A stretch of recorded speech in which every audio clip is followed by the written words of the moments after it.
dari Durian Man. But the thing is yang mungkin bisa kita semua syukurin dan penonton syukurin yang menjalankan bulan Ramadan ini masih bisa menjalankan sama orang-orang yang disayang. Itu yang harus disyukurin itu dulu. Jangan lupakan hal itu. So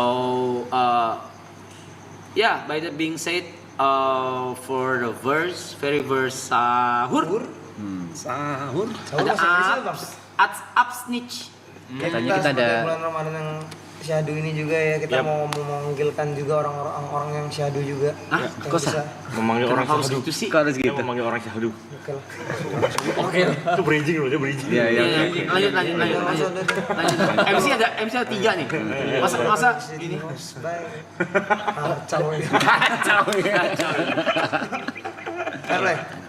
Kalau gitu tanpa berlama-lama kita akan berbincang-bincang dengan pakarnya. Pakar tuh pakar. Ustadznya kita. Ustadznya kita. Ustadznya anak nongkrong. Langsung saja. Langsung kita panggil ya. Kita main bersama Mister alias dia Ustadz Jojo.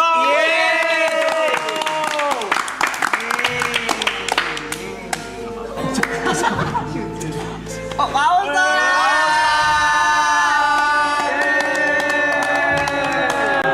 Assalamualaikum. Jojo.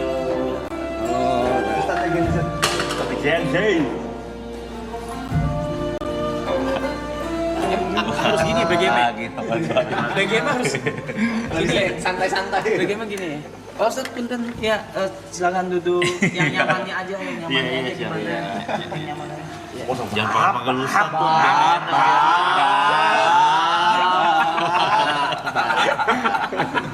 Nggak panggil Ustadz, kalau gitu panggilnya apa? Coy? Salah, jangan Coy. Bro. Bro, pakai biasa aja, pakai Jo aja, Bro. Jojo. Jangan nggak enak masa gitu Jo. Jangan langsung. Bisa nyaman begitu. Jangan. Apa kabar Jo? Kita dulu anak warnet juga, Kak. Woi. Warnet. Main game apa Jo? Jangan sepuluh. Orang tuh jangan, lu masih muda. Tempo Sadan sih udah kita jajahin. Let's go. Dota, anak Dota. Anak Dota. Oke. Dari tahun 2007 sampai terakhir Covid tuh Dota tuh. Angkatannya Ritter. Bener. Lakuci. Wuis. Jangan disalah-salahin. Koala masih Lakuci, Ritter, Koala, Bahamut. Ombi. Iya, XN Jojo. XCN. Angkatan Jo. Jo. Apapun lah sebas. Wah, seangkatan. Iya bener. Jadi udah hidup di warnet lah kita dulu lah. Berarti Sama udah lah pernah kena eco tuh ya? Bener, kena Iya, Eco. iya. Rame ngumpul deh di kemarin pakai Eco. Saking dego. Eco selam ya. Saking dego. Koala coach saya Pak Ustadz. Oh gitu ya? Iya. Koala. Terus sampai main-main di mall-mall begitu gue ngikutin tuh. WCG. Bener. Itu juga ada. Bener, ada. Bener. Tapi kita pernah ini tahu Pak Ustadz pernah pipi sampingan lu pas di mall. Lu inget? Oh iya, yang Iya. hidrokoko kan? Iya. Iya kemarin. Kok memori lu pipi sampingan agak aneh sih. Agak aneh sih. Memori pipi sampingan Kuliner. Memori. Warnet cuman nggak main Dota. Main apaan kok? Dulu zaman main online Nexia. Dulu Oh mainnya. iya. lebih tua lagi tuh. Dulu lagi. Dota Dota 1. RO. Ero gue malah nggak main Tat. Iya. Enggak. RO after Nexia. After Nexia. Pokoknya dulu udah combo paling the best udah nyabu mau paket malam udah. Salah denger gimana sih? Kamu paket malam. Ya emang gimana kita dulu sama kayak maksudnya kan. Cara nyapunya gimana? Nyapu sambil paket malam mungkin. bener. Nyapu ya. Nyarapan bubur, Nyarap bubur. Kan sampai jam 6 lah. Langsung Happy hour nyabu. langsung nyari bubur, sarapan. Masa Bang Ustadz kita yang sapuin sih? Segala Ustadz disapu sih. Ribet banget. Jago. Tapi kalau pikir-pikir ya, masa hidup habis di warnet loh. Asli. Antara nyesel nggak nyesel ya Iya. kan. Kuliah gagal jujur. Hancur. Kuliahnya gagal. Teman-teman gue berapa orang tuh gara-gara warnet tuh. Saking gilanya main warnet sampai gue minta duit sama orang tua buat beli warnet, bayar warnet temen gue.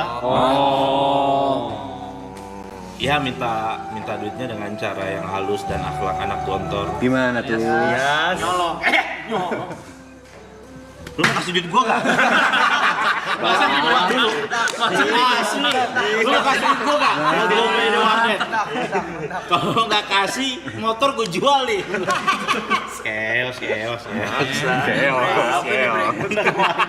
Arogan, jujur arogan sih. Masa keberapa men? Yang belum tahu Ustadz Jojo dulu satu angkatan sama Bang Wanco. Kita ada kelas sebenarnya 7 tahun, beda 7 tahun. Tapi ada satu sekolah yang bareng kan? Jatuhnya sebenarnya kayak kita satu tongkrongan aja. Tiap malam minggu di Taman Suropati. Samsur. Bukannya sempet masuk bareng?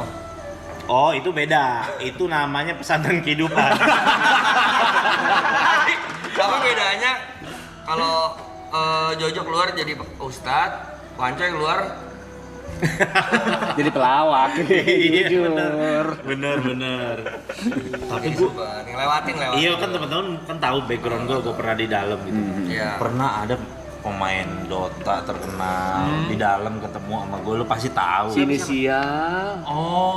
J depan J. BB-nya banyak. Ini itu 50.000 atau 70.000 ya. Angkatan Ketemu sama gua tuh. Gamu, sumpah nggak sih? Ketemu sama gua. Gua gara-gara aja pas lagi di rumah sakit, Rap. Iya betul, dia ketemu. Jadi gua pas lagi nengokin rumah sakit, dia sakit kan. Gua liat mukanya. Lah, gua bilang dia. Itu tadi Lu kasus apaan? Gua bilang sini kasus apaan? Ini gua bro, katanya gitu. Iya. Berapa BB lo? Buset banyak banget, 50.000 apa berapa itu? Iya, banyak banget BB-nya. Tahun 2012, 2013-an. Gua kan tahu gara-gara gua nonton dia mulu. Iya itu tuh bener itu tim gua. Dia tuh tim gua. Bener, Terus oke itu cerita dikit ya. Dia tuh dulu masih pakai BlackBerry atau apa? Betul, BlackBerry. Iya, zaman BlackBerry. Terus dia chat gua, dia chat BBM gua dia kayak Rap temenin gua dong. Ngapain Jo? Jojo, J. Oh, manggil gua. Jojo. Iya. Oke, manggil gua ya. Jojo. Ngapain gitu? Rap, Iya benar, Jo manggil Jo. Iya, bener. Jojo. Iya. Benar tadi kan. Iya. ngapain? Gue bilang gitu. Nggak apa-apa mau ketemu orang jam 9 malam tak temenin gue yuk. Di mana? Di ini A gitu. Kebetulan gue lagi main Dragon Nest. Oh, DN. Gue lagi main Dragon Nest, PC gue lagi main di kosan gue tuh di laptop tuh. Terus gue bilang, kayaknya enggak dah, gue nggak bisa, gue lagi online DN nih, gue bilang kayak gitu. Ih situ. Kalau lo ngikut kan. Kena. Cuma minta temenin. Dia bener cuma minta temenin. Dan dari situ, wah, gue berapa belas tahun? 15 tahun. 15 tahun. Pas gue tanya berapa lu 15 tahun? Lumayan juga. Itu benar temen ya, benar teman satu tim Dota waktu itu. Dan Iya. he was a pro player. Iya, Pro player. The next Lakuchi jatuhannya di dulu tuh. Harusnya tuh. Meet-nya wah. Oh, iya jelas. Oh, Bang Ustadz berapa lama sekolah di sekolah kehidupan itu? Kalau bahasa dalam 5 kalender. 5 tahun. Cukup kilat tuh. Iya, lumayan lah. Tapi ya gara-gara di situ jadi lumayan lah. Yang tadinya kita anak warnet kan biasanya hidup mikirin seneng-senengnya aja kan. Mikirin selfish aja lah hidup lah. Tapi di penjara tuh jadi belajar hidup loh. Bisa masak nasi, yang hal kecil deh. Yang anak warnet tuh kan nggak mungkin lakuin tuh. Nggak mungkin. Masak nasi di Magicom, terus nyuci pakaian tuh nggak mungkin tuh dilakuin tuh sama anak Indomie warnet. aja dibikinin ya. Iya. Mau nggak mau jadi kita harus ngelakuin tuh hal kayak gitu tuh di dalam bikin tuh asbak pakai botol aqua. Iya benar. Prakarya. Benar. Sistem pelor gitu kan. Tapi ini nanya nih, Tat. kata orang kemungkinan orang masuk tuh keluarnya 2. Kalau nggak tambah parah, Benar. tambah parah karena koneksi di dalam kan ngeri. Betul. Kenalnya udah bukan BD ecer-ecer lagi nih, Iya, BD benar. gede nih, pemain-pemain udah ibaratnya nih sindikat lah. Kedua, telak tobat banget.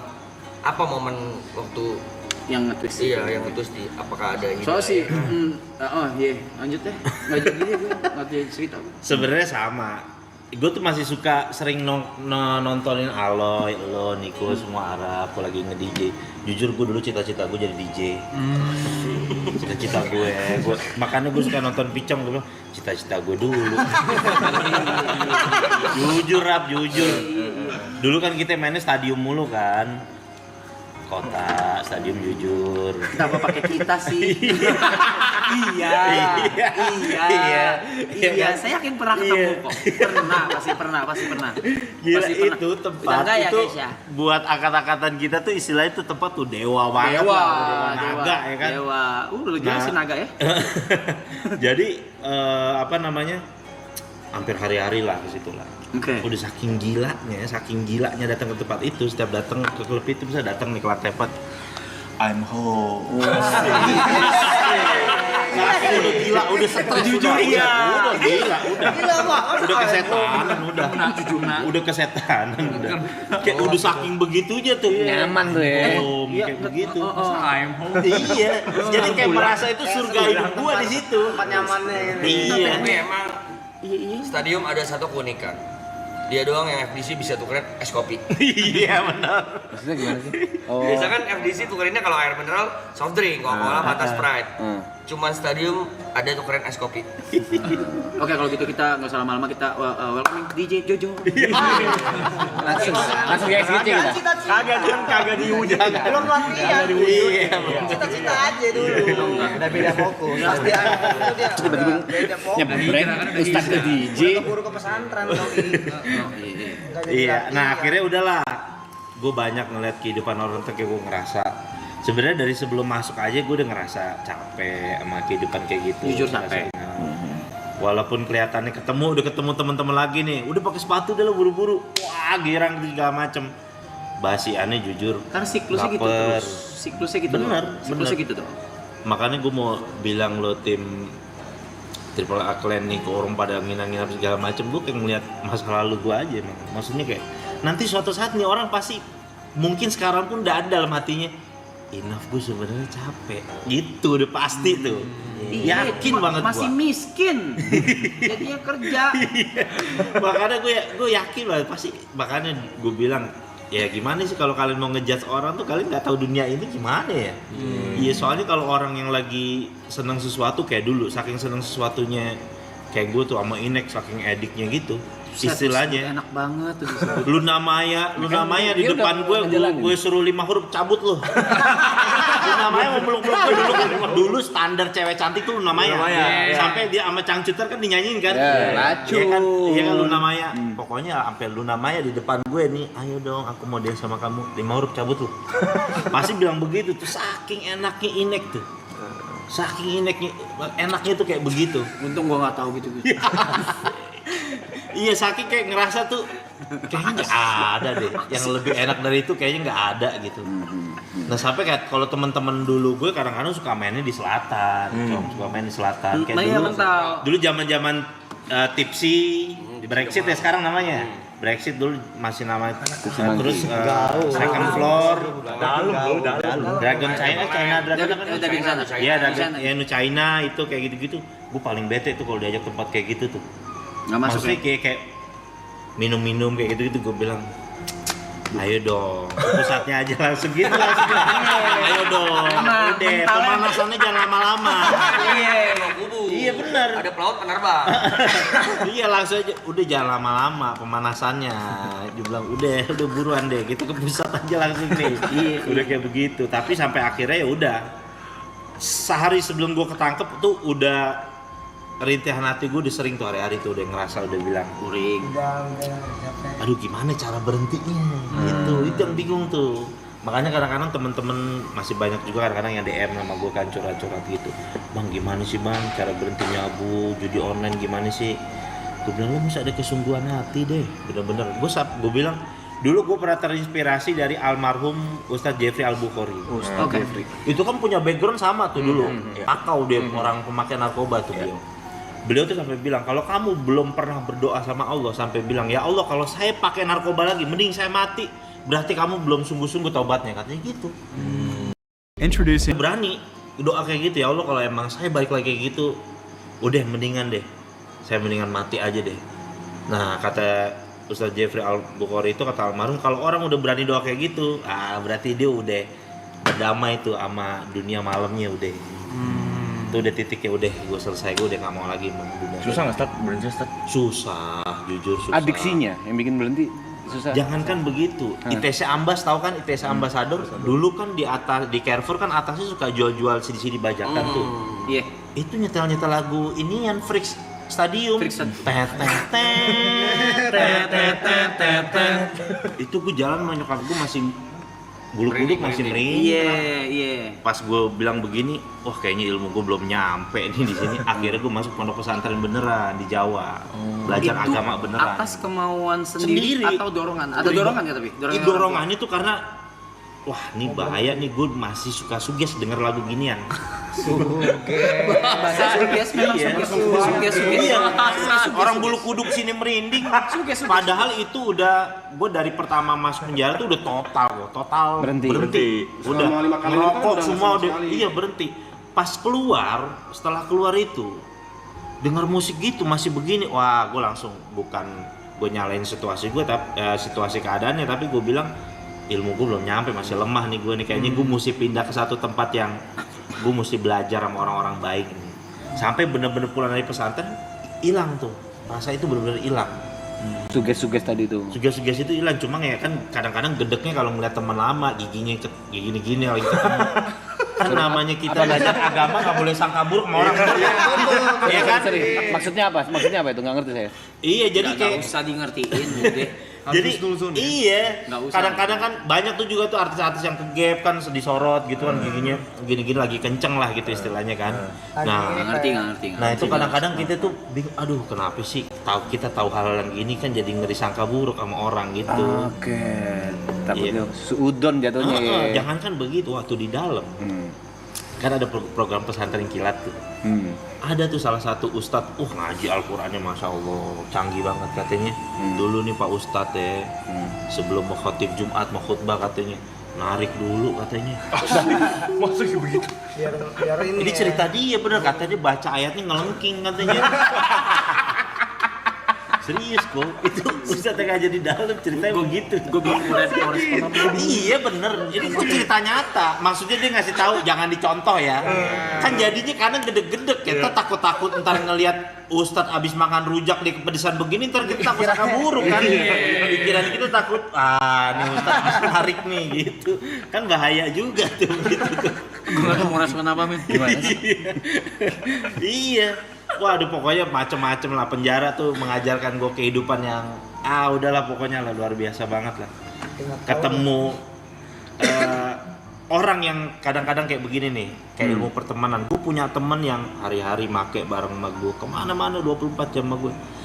Tapi gue harus dapati kenyataan bahwa dia adalah orang yang sangat jarang jenguk gue tuh di dalam penjara. Tapi justru temen-temen yang enggak gue sangka gitu, anak-anak yang enggak pakai narkoba, temen gue yang anak-anak sport gitu, Malah kayak yang gitu. jenguk. Malah dia yang care sama gue, dateng kirimin gue uang kan, tuh kayak ngajarin gue kehidupan begitu, bahwa terkadang lo punya temen yang satu frekuensi gitu kan, Tapi belum ternyata nggak tentu dia care. sebenarnya tuh Iya. temen lo yang sejati gitu. Baik, Iya. makanya kan sahabat Nabi kan Sayyidina Ali kan pernah ditanya, wahai Ali bin Abi Thalib, kayak kamu teman kamu banyak, berapa sih jumlah teman kamu? Saking banyaknya gitu kan, kadang-kadang kan orang kan Masya Allah terkenal gitu kan, banyak temannya. Kata Sayyidina Ali, kamu mau tahu jumlah teman saya? Ntar saya hitung kalau pas saya lagi susah katanya. Iya. Lagi sakit atau lagi dalam keadaan seperti itu lagi ya. kena musibah, lagi sakit, ntar saya hitung teman saya itu jumlah teman saya yang sebenarnya katanya gitu. Jadi ngajarin gue kehidupan lah, banyak penjara kayak gitu, mulai dari pertemanan, jangankan gitu dalam hal suami istri aja, kadang ada istri yang udah punya anak berapa, kadang dia ninggalin suaminya malah ngejenguk napi lain. Banyak. Ada banyak kayak begitu. Ada yang kayak begitu. Jadi dia malah jenguk napi lain. Akhirnya dia harus nonton gitu dari jeruji istrinya ngebesuk napi lain gitu. Ada yang anaknya baru lahir masih merah. Tiba-tiba dibawa nih sama istrinya masih di rumah sakit. Dari jeruji diginiin doang masih merah mukanya. Jadi gue nangis ngeliat. Wah iya sebenarnya kehidupan keras juga gitu. Karena gue selama ini kan mikirnya hidup happy aja, hedon aja. Gimana ceritanya tiap malam bisa berangkat itu aja udah otak udah. Iya kan? Jadi pikirnya gimana sih sebenarnya hidup? Di penjara lah tuh banyak belajar hidup lah tentang kehidupan. Kecanduan berapa tahun, Ustaz? Kecanduan. Ini nggak nyandu. Enggak pemakai kayak gitu. Nah, permasalahannya kita ngikut ada jenjang karirnya nih. Nyobain nyandu jualan. Itu masalahnya. Ngecer dulu. Iya. Ngecer dulu. Sampai dulu. Jadi kan kalau karir edep kan gue duluan baru Wanco itu kan. Ini gue ini nih apa sih gue sama soalnya jadi kalau suka keceplosan sorry banget dah. Jadi kalau karir jualan kan gue duluan baru Wancoy gitu kan. Cuma Bebe banyakan dia Wancoy emang terlaluan juga tuh dia tuh. karir gue duluan. Cuma dulu ada di masa yang dimana sampai teman-teman gue aja tuh nggak mau ketemu gue. Karena gue mainnya dulu ke Kampung Ambon. Oh, lebih ngeri lu sih. Main sama gede-gedenya kayak gitu-gitu. Kamu ngeri. Iya, sampai bilang kayak John lu udah keterlaluan kan teman-teman gue manggil John kan lu udah keterlaluan lu udah lu nggak ada mau ketemu gue waktu itu sampai teman-teman tuh kayaknya wah gila lu mau Sekarang masih ada sih kamu aman ya? Masih nggak ada. Tapi dulu parah banget. Gue sana gue antar teman kan dulu gue masih bocah ya. Dan gue dong naik motor. Gue nungguin teman gue nih ngambil etet, dulu jaban etet. Depan gang anak kecil naik sepeda berhenti. Bang, cimeng. Gue ditawarin cimeng sama anak kecil naik sepeda. Ibu-ibu lagi gendong anak. Cimeng, sabu. Enggak bu. Tapi sekarang nggak tahu ya, karena kan kemarin sempat ada berita ditabrak gede tuh ya. Iya benar. Ya mudah-mudahan deh kayak gitu-gitu deh. Tapi dulu sih emang Bronx Jakarta lagi. Emang komplek Ambon. Makanya kadang-kadang juga Mabes. Iya jadi pelajaran juga buat kita semua juga apalagi orang kadang-kadang kan kalau karirnya lagi naik diujinya sama yang begitu-begitu tuh. Dunia. Udah dikasih baik rezeki yang baik-baik gitu kan. Yang tadinya nggak punya apa-apa, alhamdulillah bisa beli rumah, bisa beli mobil. Mulai kegoda lagi sama dunia-dunia gitu, ya kan? Karir dia ntar hilang kayak gitu, nggak mikir panjang. Bahkan kadang-kadang yang paling sedih sih ngelihat orang tua sih sampai kayak bahasa kamu tuh seperti ngelemparin tahi ke wajah orang tua kamu gitu kan. Jadi sampai kayak bahasanya kayak gitu loh, kayak jadi anak tuh jadi kayak ngerasa gak guna banget dah kayaknya hidup gua dah gitu, sampai kayak ada rasa hopeless juga. Tapi ya akhirnya gue di dalam malah untung ikut jalurnya gue belajar agama karena gue dari dulu paling alergi sama agama gitu maksudnya. Kayak gue nyari kedamaian tuh di mana ya gitu gue mikir-mikir. Ya emang enak nih ini datang ke diskotik nyabu kayak gitu. Tapi kan kalau udah basian nih baper pusing mikirinnya duit kadang habis, ya kan? Terus jadi sebenarnya gimana sih hidup yang damai? Apalagi gue hidup di daerah Manggarai tuh, yang tawuran mulu notabene. Iya lagi. Saking seringnya tawuran, Manggarai itu penggambarannya tau nggak apa? Jadi kalau habis tawuran nih, udah selesai nih pas mau balik ke kampung kita masing-masing, tuh ibu-ibu udah nyiapin nutrisari es tuh. Ayo minum dulu. Support ibunya. Ibu-ibunya pos 5 jatuh. Ibu-ibunya kan pos 5 ibu-ibunya. Naruh support deh. Buka hutan. Masih langsung. CM oke sih. Belum usaha dia. Kan kocak tuh kan orang tawuran bukan dinasihatin sebagai orang tua. Malah jadi pos 5 dia. Wah gak beres. Tapi tanya kan pertama kali masuk hari pertama nggak mungkin langsung ke agama kan? Di dalam itu apa ya? Ada shock terapi. Maksudnya di titik apa kayak akhirnya mau belajar agama waktu pertama kali dalam 5 tahun pertama itu? Awal dulu masuk deh nih ya. Jadi kalau orang baru masuk penjara itu ada shock terapinya biasa dari Palkam kan, Alkamar kan. Jadi waktu itu kita pakai celana boxer nih, pakai celana boxer bener-bener kan masuk nggak boleh pakai celana panjang mas sarung, sering dipakai buat bunuh diri kan orang di penjara kan, ya kan. Oh kita masuk tuh, pas masuk ke dalam sama palkamnya di teror gue 3 orang, buka lu celana lu katanya gitu.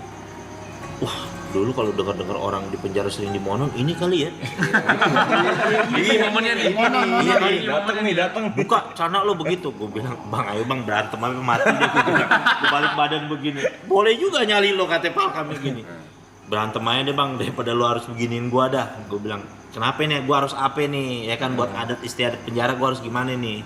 Ya udah lo bawain makanan, lo bilang keluarga lo nih buat gaulan gitu kan. Akhirnya udah tuh aman. Nah disitulah gue mikir hidup. Tiba-tiba gue nontonin orang sholat di depan. Jadi kan nih istilahnya nih ruangan kotak nih. Kita nih. Kalau berapa orang di dalam? Itu ruangan kecil banget tapi kita harus pernah tuh 33 orang. Belum pindah tapi kan.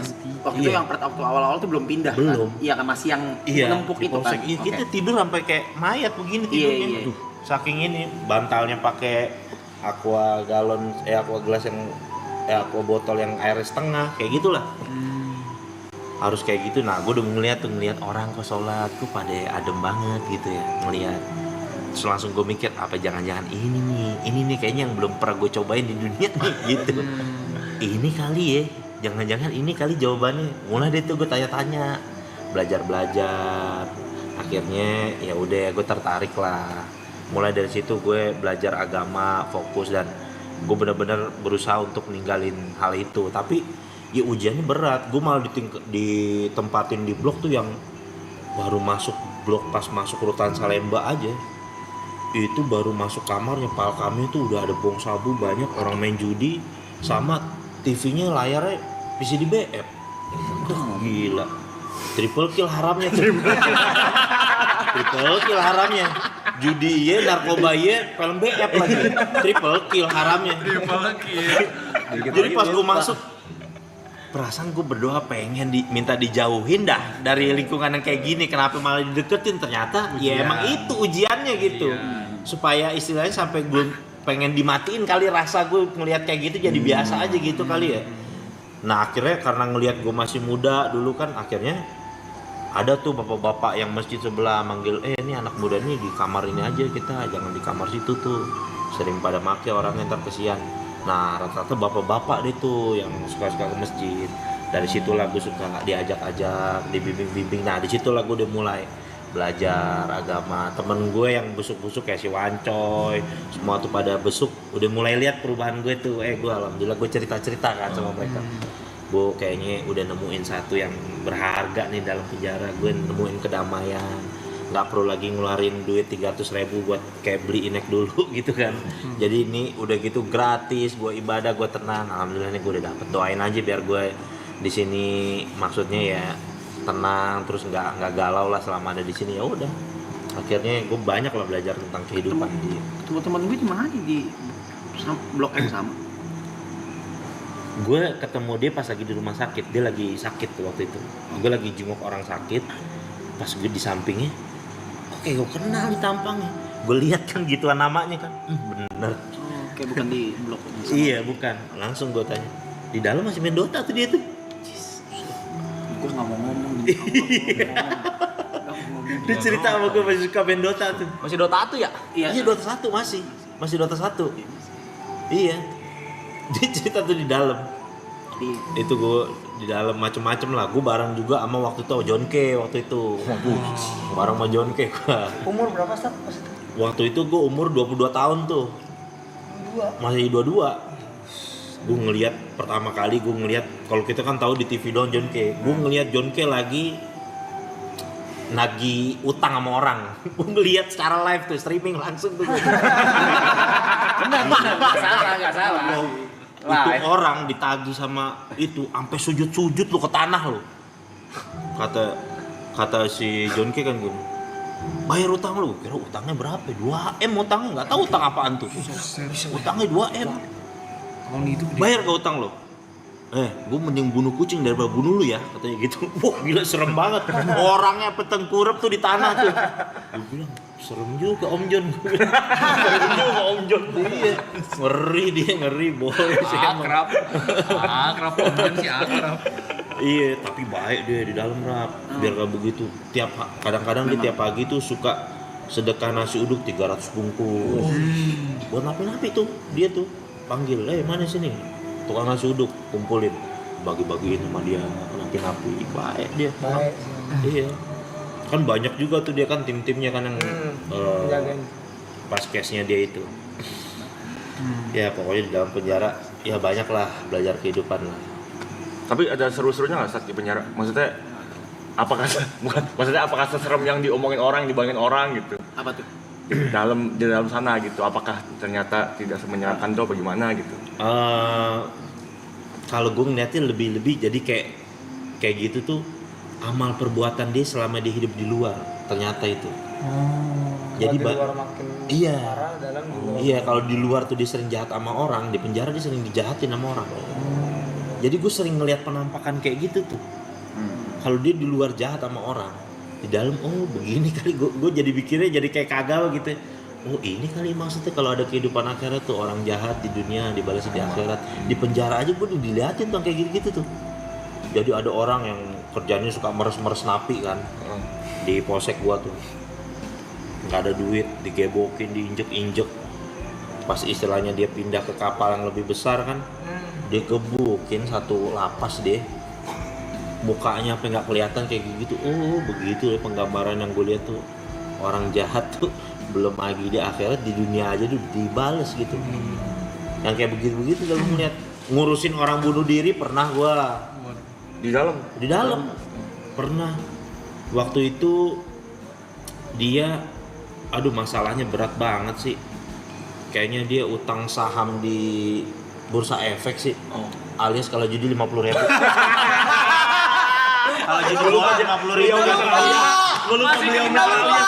Masih kena. Kalau judi 50.000 bola, judi bola kali 50.000 bocah minjem sarung bunuh diri. Jam 3 pagi, gue udah ketok-ketok bangun. Dipanggil gini, Pak, ada yang bunuh diri. Kita lagi nungguin petugas sih belum ada. Terus kenapa? Gara-gara gue pakaian gini. Udah nih, bapak aja nih, bapak ngerti agama tuh begitu. Emang kalau ngerti agama kagak takut juga? Itu gue ngeliat orang gantung diri. Kalau gue ngeliat pakai sarung begini, nggak ada yang berani masuk lagi tuh. Kalau kamar itu gue aja tuh yang nanganin.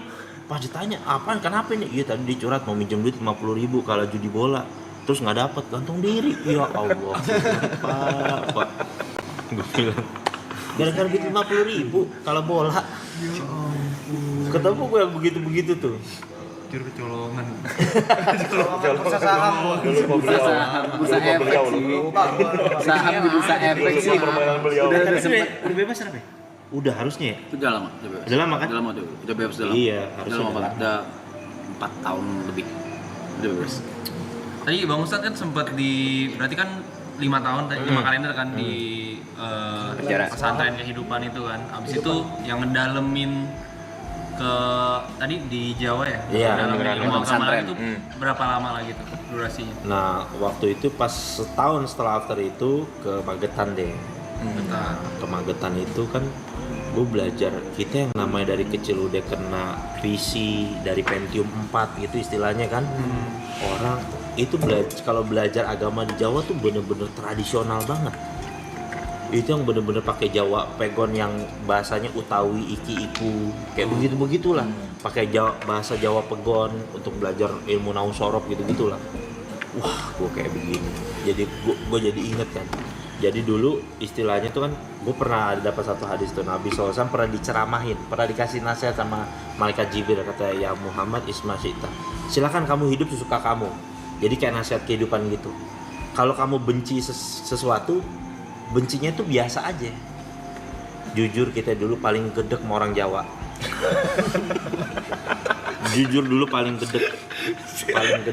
Nggak tahu kenapa, gedek aja. Tapi anehnya, ya itu dia. Aneh, gue jadi inget gitu kan. Pesannya malaikat Jibril ke Nabi. Kenapa? Karena terkadang sesuatu yang kamu benci berlebihan gitu, malah justru kadang-kadang kamu ditakdirkan akan berurusan dengan yang kamu benci itu. Begitu. Jadi gue jadi malah demen sama bahasa Jawa. Jadi belajar gue bahasa Jawa, gue ke pasar gitu misalkan belajar bahasa Jawa, jadi demen gue bahasa Jawa. Wah, unik juga Gue gue ada relate tuh, temen gue ada yang relate yang kayak gitu. Iya kan? Dia benci sama sesuatu beberapa hal, tapi jika temuin dia sama hal-hal itu, Iya kan aneh kan? akhirnya dia belajar mau nggak mau gitu. Ada teman gue di sini kok ada.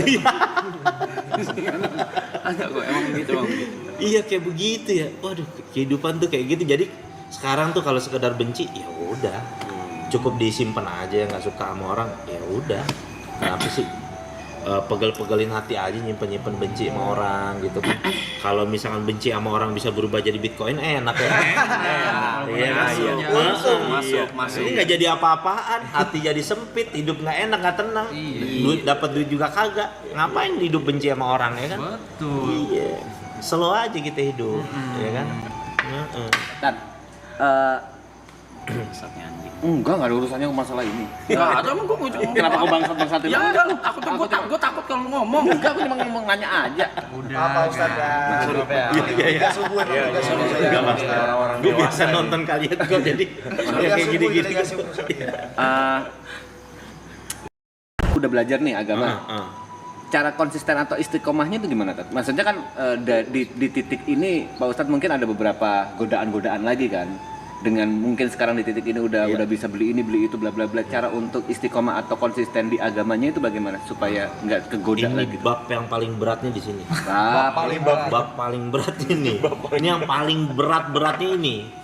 Kalau orang kadang-kadang ketika dia susah, dia miskin, istilahnya dia mendekatkan diri ke ibadah, itu adalah hal yang normal. Betul. Dan normatif ya, emang udah harus gitu, lu mau kemana lagi gitu kan?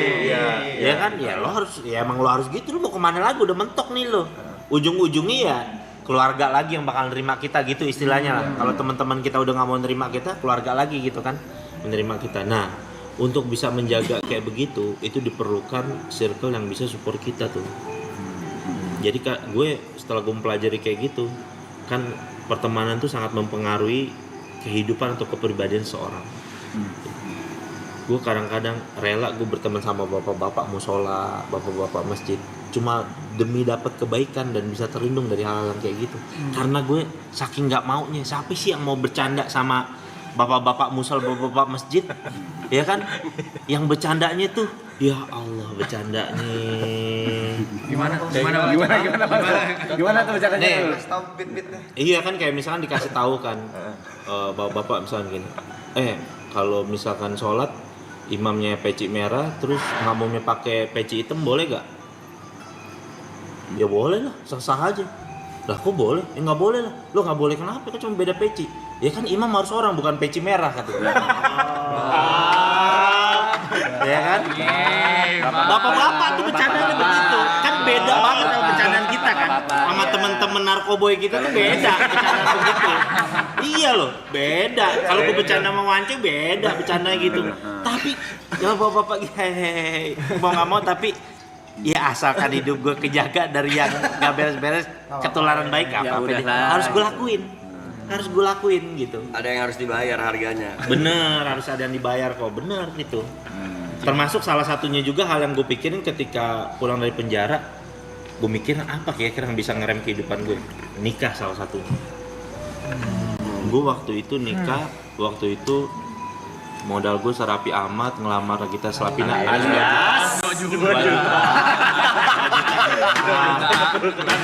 ngundang tetangga makan ngundang tetangga udah kasih mahar 1 juta ngundang makan tetangga udah jadi itu nikah tuh karena gue mikir apaan yang bisa ngelindungin gue biar gue ini istilahnya ntar kalau diajakin mau Wancoy John ketemu ya John aduh nggak bisa bini gue gitu ada iniannya tuh ada kartunya yang kita bisa mainin seenggaknya begitu tuh jurus-jurus itu tuh yang bisa dipakai tuh jadi kayak begitu. Tapi tuh nyari jodohnya lama? Enggak lama sih. Nah uniknya tuh gue udah kenal sama istri gue tuh di dalam penjara. Jadi istri gue itu dia Tadi yang orang tadi apa yang visitin itu jenguk napi lain. Iya, jadi ada salah satu saudaranya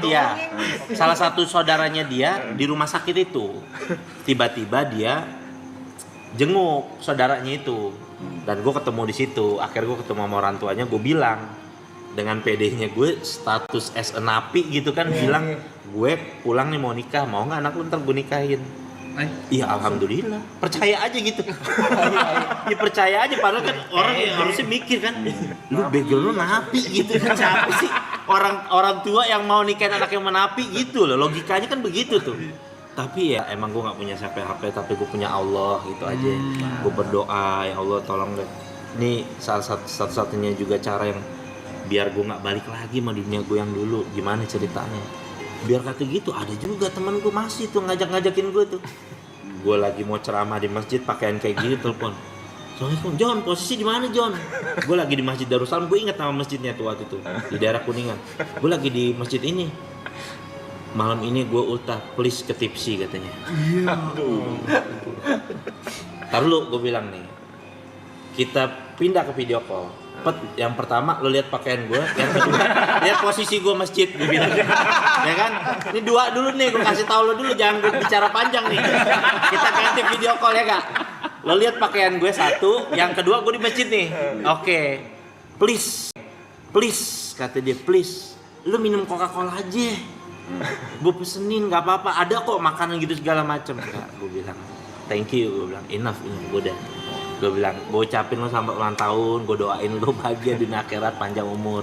Ya udahlah John, nggak apa-apa, itu pilihan hidup lo. Ya akhirnya ngerti juga. Kemauan diri sendiri sih. Iya. Kemauan diri sendiri, kok udah bener-bener udah mentok sih, kok udah aduh capek lah. Iya, zaman-zaman kita dulu lagi terjerat gitu-gituan kan, mau dibilangin orang tua juga. Iya. Masuk tuh. Tapi sejujurnya hal itu nggak gue sesali kok. Iya. Nggak gue sesali gitu, nggak gue sesali. Jadi tuh jadi momen kadang. Iya, gue jadi ngerti kehidupan gara-gara itu loh. Iya, sekarang pun masih bisa gue ceritain ya. Iya kan? Bisa diceritain. Iya, itu jadi momen kita jadi belajar tentang kehidupan. Tapi ada satu momen yang paling ngerubah kehidupan gue secara drastis sekali pas di awal. Jadi gue dulu punya cewek anak binus. Asik. Kemanggisan. Iya, jadi kalau gue mau jemput dia, biasanya misalkan dia keluar jam 4. Nah dari jam 12 gue di Empo tuh 3 game dulu ya kan, main 3 game, dia keluar baru deh itu kita jalan nonton dia. Jadi dulu ceritanya gue cinta banget sama dia nih. Ceritanya gitu, cinta banget. Yang bikin cinta sama nih perempuan, dia ngomong apaan aja gue apa nurut. Itu yang bikin laki-laki payah kan sama perempuan tuh. Betul. Nurut, dibilangin apaan aja, nggak pernah ngebantah gitu. Jadi tuh kayaknya cinta banget gitu sama dia. Dalam banget cinta gue sama dia. Sampai gitu. Jadi tuh kayaknya cinta banget gitu sama dia. Dalam banget cinta gue sama dia. Sampai akhirnya gue masuk penjara kan. Gue masuk penjara, dia sedih nangis. Terus gue nggak kasih tau, gue udah divonis nih penjara. Gue nggak cerita sama dia. Gue nggak cerita sama dia kalau gue udah divonis 5 tahun. Karena gue nggak mau tahu, kalau tahu dia pasti ninggalin gue nih. Ya realistis aja ya kan. Yang suami istri aja banyak yang ninggalin gitu kan. Gimana gue baru pacaran. Akhirnya pas di 7 bulan lah, sekitar gue baru jalanin 7 bulan, tiba-tiba dia datang jenguk gue, meluk gue, terus bilang nangis-nangis, gue udah gak kuat lagi buat jalan hubungan ini. Dia bilang gitu. Terus gue bilang, oh ya udah, gue nggak bisa maksa juga sih. Gue bilang, ya lo dari keluarga baik-baik, lo juga orang berpendidikan, ini terusin aja lah kehidupan lo. Kayaknya lo nggak punya masa depan lah sama gue lah gitu. Gue bilang begitu kan akhirnya. Setelah itu, setelah sekian lama, udah rahasia umum lah, orang napi bisa megang HP juga kan di dalam. Gue masih Emang zaman iya, Twitter. baru tahu lu. Dulu ya, sekarang udah bagus.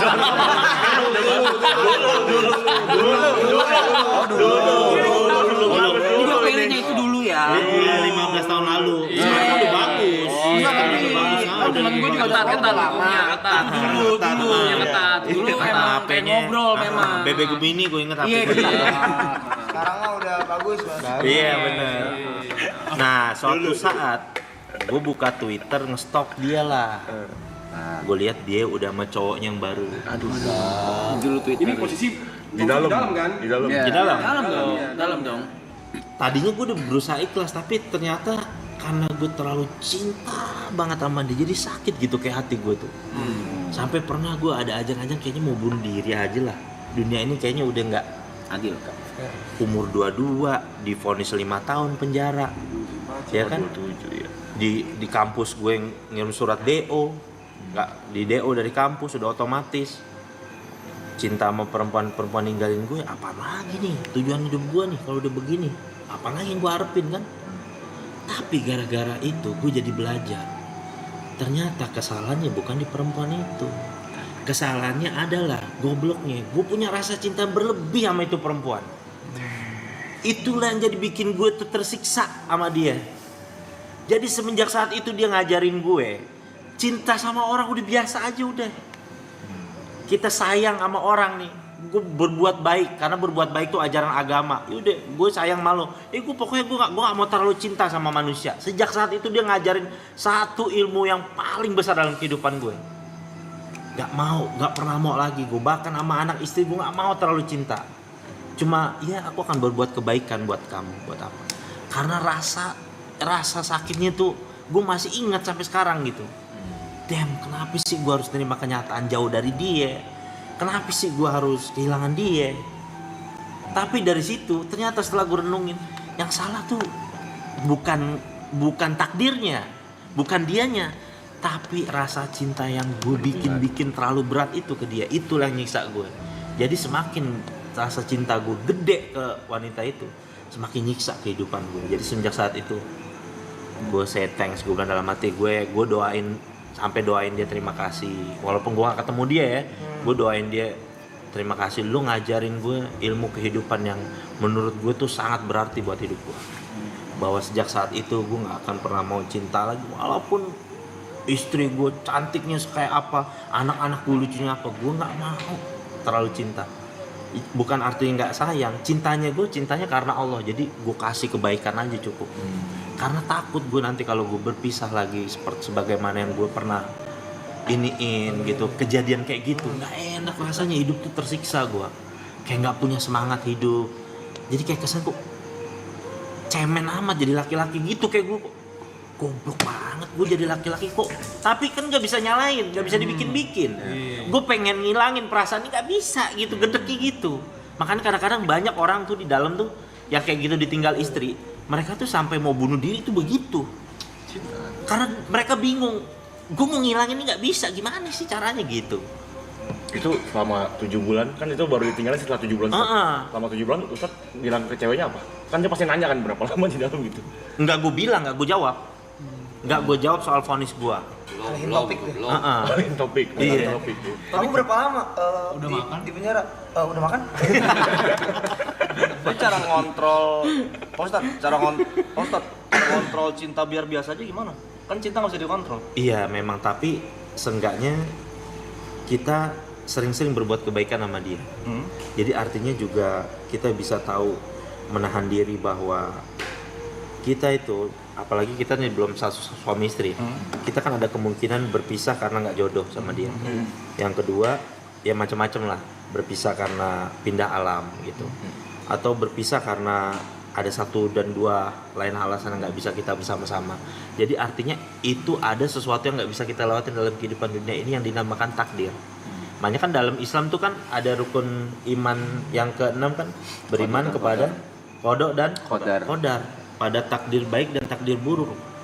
Jadi harus kita jalani gitu. Jadi ya udah, kalau memang kayak abis itu ada temen gue perempuan, jadi beda deh, banyak barangnya. Terus dia kan udah punya suami. Karena gue udah tahu itu, ya gue dulu temen lama gue nasihatin dia dong. Wah, gue seneng banget katanya suami gue baik, perhatian banget sama gue. Gue dalam hati langsung gue gituin kok langsung. Saran gue dari sekarang lo kurangin rasa cinta lo sama suami lo. Gue bilang dari sekarang lo kurangin. Kagak, alhamdulillah John, laki gue John baik banget, perhatian, mau nungguin gue segala macam. 7 bulan kemudian nikah lagi sama perempuan lain.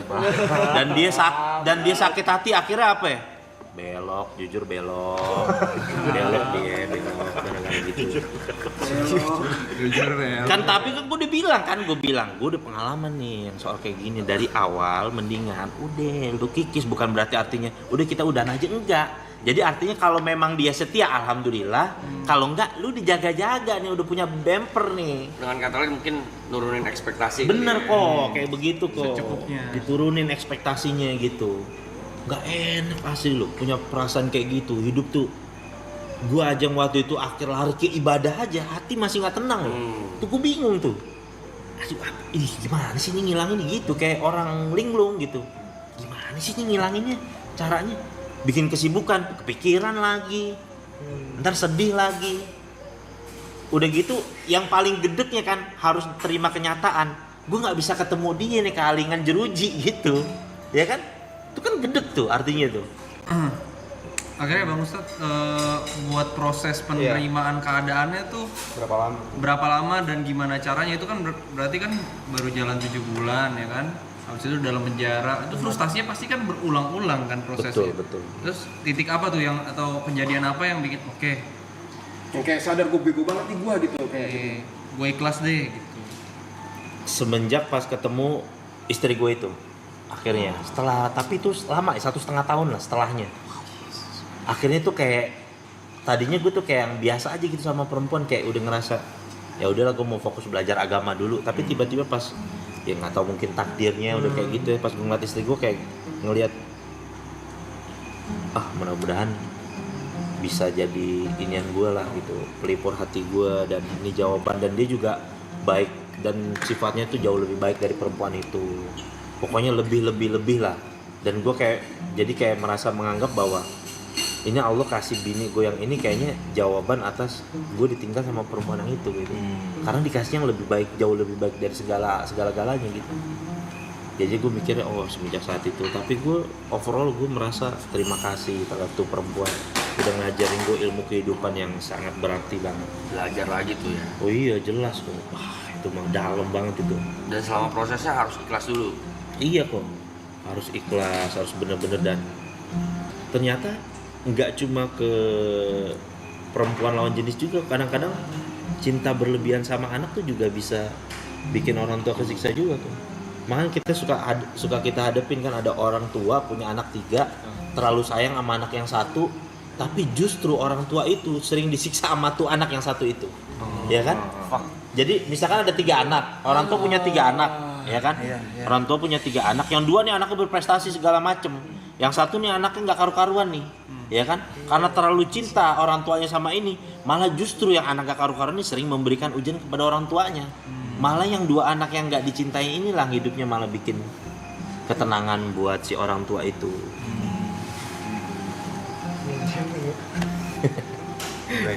Udah lah, bercanda lagi aja, jangan ngomong-ngomong kita terlalu dalam apa ya? Malah ini yang kita butuhin. Malah ini yang kita butuhin. Memang ini liga subuh sih. Terus Pak Ustadz, tips cara mengikhlaskan. Ntar, boleh ngerokok nggak sih? Nggak apa-apa, santai. Nggak boleh sama dia. Jangan. Nggak apa-apa. Jahat ya, Mang. Lanjut. Pak Ustadz, tips cara mengikhlaskan. Mengikhlaskan itu yang pertama, ya itu dia, kalau gue belajar dari ilmu agama yang gue hari ini, bahwa kita nggak akan pernah bisa lari ya dari yang namanya takdir. Itu makanya dari awal tuh kita harus tahu tuh ilmu kehidupan kayak gitu. Jadi ada perkara yang namanya takdir, tapi ada yang bisa merubah takdir, yaitu doa. Jadi gue bisa paham tentang kenapa doa bisa merubah takdir, apa yang dimaksud dengan takdir. Jadi pernah ada satu ulama pernah datang tuh ke dalam penjara menjelaskan gitu, sampai gue tangkep kayak seakan-akan gini, kita semua nih, semua manusia sebenarnya udah ditulis nih cerita tulisan hidupnya nih, takdirnya kan, semua. Sahurnya bentar lagi. Oh ya, bentar aja santai. Nggak apa-apa, boleh taruh. Terima kasih ya. Maaf ya Ustaz. Silakan Ustaz. Iya. Jadi kayak kita nih sebenarnya punya satu jalan takdir yang udah diceritain semua. Kayak gitu. Kayak misalkan gue kalau seandainya gue bisa melihat catatan takdir gue, ternyata catatan takdir gue akan terus masuk ke dalam penjara. Cuma ketika pertama kali gue masuk ke dalam penjara, kan sering tuh gue ngeliat orang bolak-balik penjara tuh kan. Cuma ketika gue di dalam penjara gue berdoa, ya Allah cukup ini terakhir kali lah kalau bisa gue masuk penjara. Udah kayak gitu. Gue nggak akan pernah bisa lari dari takdir gue, dari tulisan takdir gue yang gue di situ tertulis gue sering bolak-balik penjara. Cuma karena gue berdoa, Allah rubah jadi apa? Gue bolak-balik penjara untuk berceramah, untuk berdakwah. Iya. Kayak gitu kok. Daging nih. Jadi kayak begitu. Takdirnya tetap harus dijalanin.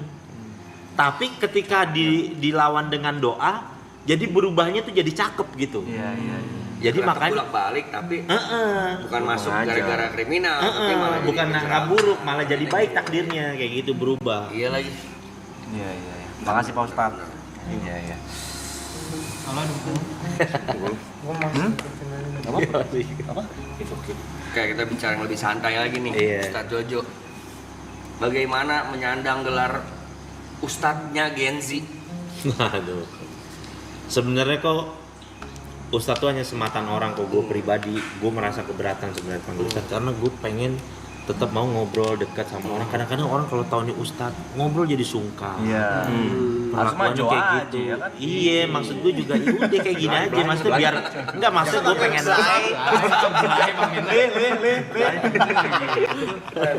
Iya, maksud gue pengen ya deket aja kayak gini. Kalau ketemu orang yang pernah main Dota ngobrol jadi asing, nggak canggung gitu loh. Asli. Jadi pengen ngerasa deket juga sama orang gitu Karena kan. mungkin kalau yang gue lihat ya Tat, ini kan cara pendekatan ya, pendekatan persuasif orang kan beda-beda. Ada yang mungkin pemuka-pemuka agama yang serius. Iya. Kalau dia lagi berceramah, mungkin kalau seiring perubahannya zaman, nggak tahu benar atau enggak, nggak tahu baik atau enggak, ada juga mungkin pendekatan-pendekatan lain yang kayak sekarang ngobrol jadi temen, kita ngobrol juga lebih enak, tapi dengan tetap tuh dengan bumbu-bumbu kebaikan-kebaikan yang Isinya. Iya, ada isinya. Lebih enak aja ya. Tapi pendekatannya nongkrong, Iya, jadi benar. berasa lebih relate ke anak-anak sekarang. Karena emang basic gue juga emang sering nongkrong Anak dulu, tongkrongan. gitu ya. Anak tongkrongan, kadang kayak Ditambah gini-gini.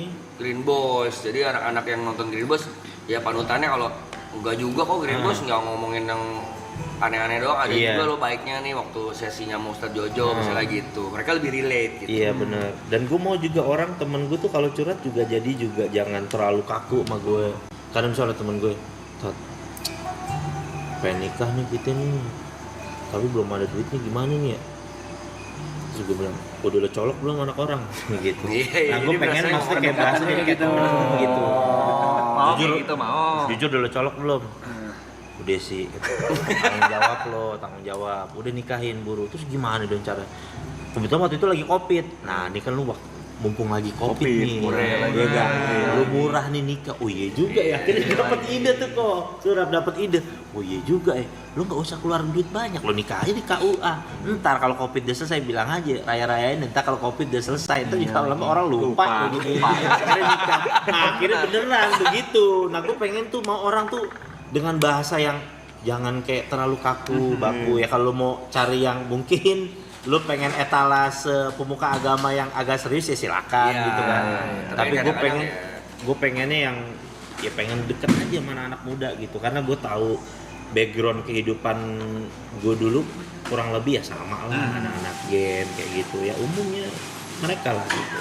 dikemasnya lebih fun, lebih nongkrong, mungkin bener. mereka lebih berasa ya anjir gue nggak perlu, tetap yang disampaikan harus yang benar, tapi nggak perlu terlalu yang serius banget dengerin apa tuh ceramah. Kayak nongkrong juga ada kok, ini ada hikmahnya, ada isinya gitu. Nah terus kok di posisi gue dulu, gue terkadang jadi ingetnya apa? Gue tuh nggak tahu harus kemana dulu, mencari kebaikan tuh kemana. Itu yang bikin gue tuh, kenapa gue pengen deket sama teman-teman kadang-kadang masih suka minum, pakai narkoba gitu. Karena dulu ketika itu gue nggak tahu gue harus kemana. Siapa sosok orang yang harus gue cari yang bisa ngajarin gue kebaikan. Makanya gue lebih sistem kayak jemput bola, datang mereka biar gue pengen ngasih tahu. Gue kasih, begini nih pengalaman hidup gue, lu begini, udah deh lo kerjain lah gitu. Lebih pendekatannya banyak, walaupun orang itu non muslim banyak yang curhat ke gue. Gue kasih tahu pendekatannya kayak lu sama orang tua punya masalah nggak? Kalau setahu gua nih, kalau di dalam ajaran Islam biasanya karir orang, kehidupan seorang anak itu ada hubungannya dengan hubungan dia sama orang tua. Kayak gitu-gitu. Paling kalau dia non muslim gua kasih tahu tuh kayak gitu. Coba lu perhatiin lagi hubungan lo sama orang tua lo. Kayak gimana tuh hubungannya? Iya sih bang, gua sama orang tua gua nggak begini. Ya udah, mulai sekarang lo perbaikin mulai dari sekarang. Kayak gitu. Terus yang paling banyak sih ya kecanduan judi online ya. Kecanduan judi online tuh paling banyak sih, orang curhat sama gue tuh paling banyak. Dan itu sampai sekarang gue masih belum nemu formulanya. Susah ya? Itu susah banget itu. Kalau narkoba gue udah kasih tahu jauhin teman-temannya gitu segala macam. Kalau judi online kan dijauhin temen tetap punya perangkatnya sendiri. Itu kan repotnya kan. Berat tuh. Itu harus sendiri sih coy. Iya, sendiri gabut. Iya dia sendiri. Sampai pernah ada orang datang curhat sama gua, dia bilang ini, Ustaz, aneh izin mau curhat nih, dia bilang begitu. Oh iya gimana tuh? Aneh kecanduan judi online nih, Tat. Jujur udah ratusan juta habis, mobil udah kita jual, motor udah kita jual, ini juga nih sisa motor, ini juga BPKB udah sekolah, Tat, kayak gitu. Habis-habisan deh kita. Ketika mendengarkan gitu, itu hal biasa bagi gua gitu kan, maksudnya yang lain juga cerita kayak gitu. Cuman dia bilang, tapi plot twistnya nih Stat, gue guru ngaji kata dia. Dia guru ngaji. Dia bilang, gue setiap ngajarin anak kecil ngaji Stat, dikasih amplop, gue minta anterin murid gue ngedepo di ATM. Sampai sudah kecanduan segitunya. Tapi nyandu sih, memang nyandu. Nyandunya parah. Guru ngaji aja nggak selamat. Emang tuh lubang charger kecil ya, tapi rumah masuk tuh. Iya. Rumah masuk tuh. Dia sampai udah sampai di titik kalau setiap punya uang atau apa kerja nih gajian dikosongin tuh ATM-nya tuh biar nggak buat ngedepo gitu segala macem, dikosongin mulu. Tapi kadang-kadang dia bilang sampai dia berobat ke psikolog gitu segala macem. Ternyata tuh akhirnya dia bilang sama gue, yang paling parah dari orang pecandu judi online tuh ada apa ya, satu penyakit di dalam dirinya tuh suka akan tantangan gitu. Suka banget kayak semacam tantangan, adrenalin main judinya itu. Dan itu yang paling berat tuh, istilahnya pecandu yang udah paling berat tuh. Jadi yang dimain bukan masalah nominal hartanya dia, tapi mainnya di adrenalinnya itu. Dopaminnya. Udah iya, banyak problematika kehidupan lah kayak gitu. Ada juga yang curhat kayak gini, Ustaz, izin nih Ustaz, curhat gimana, cewek kita hamil Ustaz, kayak gitu. Kalau gue bilang ya udah lo tanggung jawab dong kalau begitu. Iya masalahnya Ustaz, bini kita belum tahu Ustaz.